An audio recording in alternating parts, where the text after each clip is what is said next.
નીટની એક્ઝામ અને એક્ઝામનું paper leak થયું. પેપર લીક થતાની સાથે જ શિક્ષણ મંત્રી, કેન્દ્રીય શિક્ષણ મંત્રી રાજીનામું આપે તેવી માંગ સાથે સીજેપી, કોકરોચ જનતા પાર્ટી આંદોલન શરૂ કર્યું.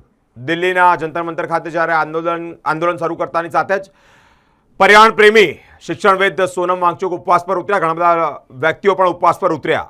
વિરોધ કરતી વેળાએ પોલીસ દ્વારા લાઠીચાર્જ કરવામાં આવ્યો અને જેના વિરોધમાં સાવલી વકીલ મંડળ દ્વારા પણ વિરોધ કરવામાં આવી રહ્યો છે. સાવલી વકીલ મંડળના પ્રતિનિધિઓ કહી રહ્યા છે કે બાળકોને ન્યાય મળે, જવાબદારો સામે કડક કાર્યવાહી કરવામાં આવે તે અંતર્ગત પ્રાંત અધિકારીને આવેદનપત્ર આપી અને રજૂઆત કરી છે. સાથે જણાવ્યું છે કે કેન્દ્ર સરકાર બાળકોના હિતમાં નિર્ણય લે, સાથે જ આ બાળકોને જેને લાઠી પડી છે એટલે કે જેને લાકડીઓ પડી છે તેને ન્યાય મળે તેવી એક માંગ સાથે પ્રાંત અધિકારીને આવેદનપત્ર આપી અને રજૂઆત કરી છે.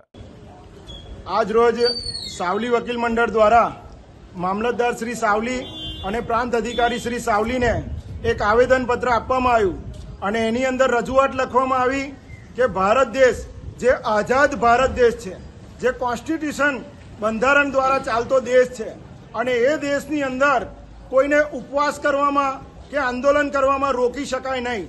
અને હમણાં છેલ્લા 2 દિવસથી નવી દિલ્હી ખાતે જે દેશના વિદ્યાર્થીઓ છે, જે આપણું આવતું ભવિષ્ય છે, તેમણે શાંતિમય એક આંદોલન ચાલુ છે તેમનું, અને એ આંદોલનમાં એમને ફ્લેગ માર્ચ કરી અને સંસદ ભવન સુધી ગયા પોતાની રજૂઆત કહેવા માટે.